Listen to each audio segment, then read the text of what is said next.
Volvemos hoy para hablar de lo que ocurre, Héctor, en todo el país. Y la verdad que si bien estamos en gran parte del país en un distanciamiento social preventivo y obligatorio, las realidades son muy diferentes. Y vamos a empezar un recorrido y en este caso con un gráfico que nos muestra cómo es el nivel de contagio desde que arrancó la pandemia y cómo se fue realizando a lo largo y ancho de todo el país. Ustedes van a ver en ese gráfico que tenemos en pantalla diferentes líneas, la de Cava principalmente, luego la línea que marca Buenos Aires, Chaco y Córdoba. A ver, tenemos una línea vertical negra que marca el comienzo del aislamiento, aquel 20 de marzo, cuando comenzó la cuarentena. Y esa línea que usted va viendo es cómo fueron aumentando los contagios. Este gráfico está elaborado con datos del Ministerio de Salud hacia comienzos de esta semana. Llega hasta el 9 de junio. Hay que decir que hoy es la jornada con más contagios confirmados. También ese es un dato importante. Usted bien ahí. Primero Cava, después Buenos Aires, después Chaco, después muy lejos viene Córdoba y luego se van superponiendo las diferentes provincias. Es decir, que hay una gran parte del país que tiene un nivel de contagio similar, más allá de los tiempos con los cuales se fueron dando esos contagios y en que en algunas se controlaron más y en otras se controlaron un poco menos.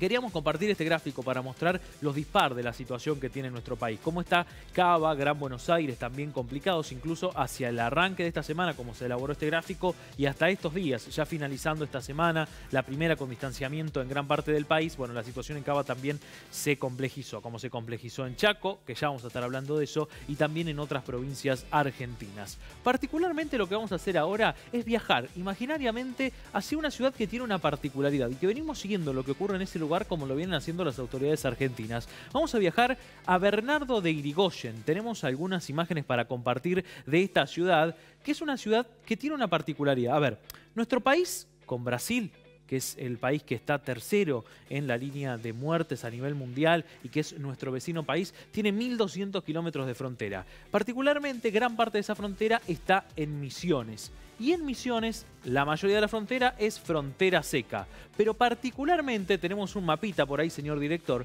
hay una ciudad que es la ciudad de Bernardo de Irigoyen, y allí la ven ustedes. De un lado es Bernardo de Irigoyen. Del otro lado del bulevar, que tiene 6 kilómetros, es Dionisio. Uno es Argentina, el otro es Brasil. Y esto preocupa mucho a las autoridades argentinas. ¿Por qué? Porque, entre otras cosas, pasan por allí diariamente no menos de 150 camiones que van hacia Brasil o que vuelven. Y que son de actividades esenciales, que son de cuestiones que no se han suspendido durante la pandemia. Y también lo que ocurre habitualmente y lo que pasa, podemos señalar incluso como si fuera Villa María, Villanueva, que nos divide el río. Me sacaste la palabra de la boca, es como si fuera Villa María, Villanueva. Es muy difícil de controlar esto. Mira, Héctor, viven 6.500 personas aproximadamente en Bernardo de Irigoyen. Es muy chica la localidad, pero lo que los divide no es un río, es fundamentalmente un bulevar de 6 kilómetros. Claro. O sea, hay un bulevar. La gente cruza todos los días y quienes viven en las dos ciudades no tienen que pasar por frontera habitualmente. Entonces esto se ha complicado. Tanto se ha complicado que hay personas que trabajan de un lado, que tienen familia de un lado y que viven del otro. Hay muchos argentinos que trabajan en el lado brasilero y que por la cuarentena no han podido ir a trabajar. Pero recordemos que en Brasil el gobierno de Bolsonaro no está reconociendo lo que ocurre con la pandemia y ha hecho que muchas de esas personas pierdan sus trabajos. ¿Por qué? Porque no pueden ir a trabajar, porque no los deja salir a Argentina, pero en Brasil tienen que cumplir con su trabajo. Particularmente se ha puesto desde el comienzo de la pandemia y puntualmente de la cuarentena obligatoria diferentes gendarmes. Hay un gendarme cada 250 300 metros frenando gente.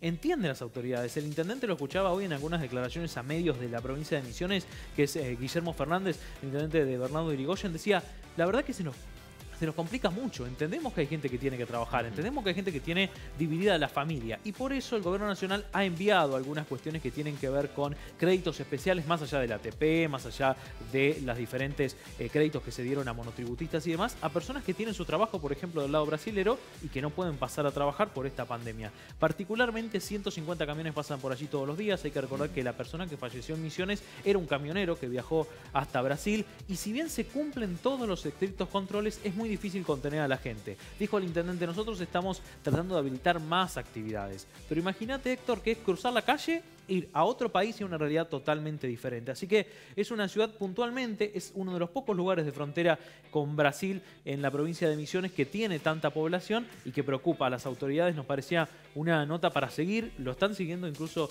varios medios nacionales, puntualmente en Misiones, ¿no? Porque preocupa, porque si bien de este lado no hay contagios, incluso en esa ciudad puntualmente no hay contagios y no hay personas desinfectadas por estos momentos, están muy cerca de Brasil y la verdad que preocupa la situación.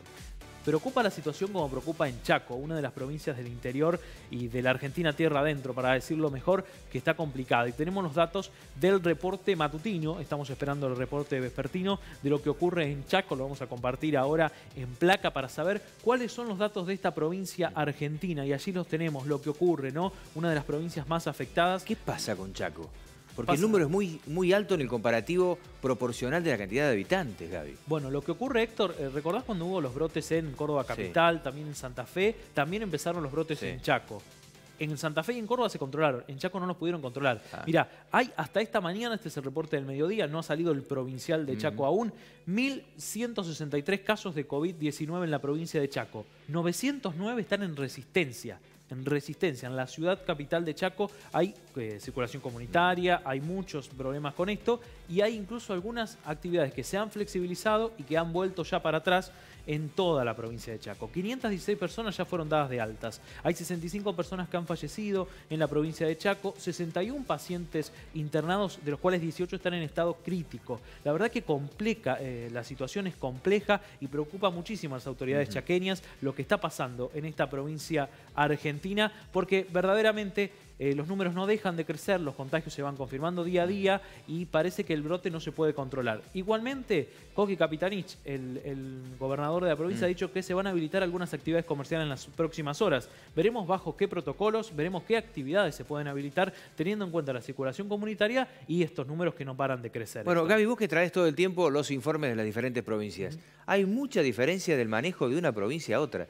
Qué importante que los gobernantes estén a la altura para poder manejar la pandemia. No todos lo hacen de la misma manera. Bien lo dijiste vos. Santa Fe y Córdoba tuvieron brotes importantes y lograron controlarlo rápidamente. Sorprende que Capitanich ahora esté refiriéndose a ciertas aperturas en un momento de que se hace difícil salir de la fase 1 con eso, un número que tiene y proporcionalmente en cantidad de habitantes. Sí, la verdad, porque si hablamos de proporción de habitantes y por millón de habitantes, es una de las zonas más complicadas. Uno puede decir, sí, pero en AMBA y en Capital Federal hay más contagiados. Sí, pero en relación a los habitantes es muy complicado lo que ocurre hoy en Chaco. Y también en Río Negro, también hay que decirlo que hay muchos contagios en el sur del país, aunque Río Negro ya está avanzando de a poquito en controlar el brote. Incluso Bariloche, por ejemplo, va a abrir en las próximas horas los negocios no esenciales, como ocurrió hace algunas semanas aquí en Córdoba. ¿Hoy solo queda Catamarca como provincia sin ningún infectado? Hoy queda Catamarca, pero hay una discusión ahí. Incluso se lo ha escuchado a Gildo Infran, que es el gobernador de Formosa, donde llegó esta médica que se fue a radicar a la provincia de de Formosa para trabajar durante esta pandemia y que dio positivo de coronavirus, porque Gildo Infran en declaraciones periodísticas ha dicho, no, ella se contagió en Buenos Aires, entonces esto se va a recategorizar en Buenos Aires. Entonces, desde la provincia de Formosa siguen diciendo, no, es de Buenos Aires, nosotros tenemos 0 casos, pero las estadísticas nacionales aún no lo han recategorizado. Es como una discusión por ese único caso que hay en Formosa. Y particularmente, Héctor, si hablamos de diferentes casos, te traje hacia el final un comparativo con imágenes de dos situaciones que se dan en el día de hoy muy disímiles y que tienen que ver con las aperturas, las idas y venidas. Vamos a ver esta imagen partida que tiene que ver con dos realidades que comenzaron a regir en el día de hoy en dos provincias argentinas y que tienen que ver, bueno, con cuestiones disímiles. Por un lado, Santiago del Estero, por otro, Entre Ríos. Mire lo que ocurrió. Circulación libre desde hoy en Santiago del Estero. Hoy están en fase de circulación libre. Ahí lo vemos, esas fotos de la Agencia Nacional TELAM. Las personas salen a comprar, ya los horarios restrictivos son diferentes, se puede ir a los comercios. Hoy empezó a regir la circulación libre en Santiago del Estero. Pero en Colón, Entre Ríos, desde hoy hay fase 1. ¿Por qué? Porque 18 personas en un gimnasio, habían abierto los gimnasios, tomaron mate. Tomaron mate 18 personas. Yo no he visto en ningún gimnasio, en Villa María he ido a varios, nunca vi en un gimnasio la gente tomar mate. Bueno, acá se ve que lo tenían como costumbre, tomar mate. Y compartieron el mate. Compartieron el mate 18 personas, de las cuales dieron positivo de coronavirus, todas las 18 personas. Pero hay 120 personas más porque claro, los contactos directos y demás que están aisladas. Entonces, ¿qué dijo el intendente? Vamos a volver a fase 1. Y esa imagen que vemos ahí de Colón Entre Ríos la publicó en Twitter el intendente hace algunas horas, anoche particularmente, y dijo el intendente, ya llegará el tiempo de tomar mate. Ahora nos quedamos en casa y suspendemos el mate. Claro. Con esas palabras habló en Twitter para no ser más duro con lo que ocurrió. Sí. Una provincia que iba abriéndose más, que tenía ya, por ejemplo, la vuelta de gimnasios, pero ahí habla también de la responsabilidad que tenemos que tener todos y todas, que no se le ha ganado esta batalla y particularmente hay que seguir cuidándonos. Colón, Entre Ríos en fase 1 y en Santiago del Estero ya en una etapa de circulación libre, este nombre que han encontrado en la provincia.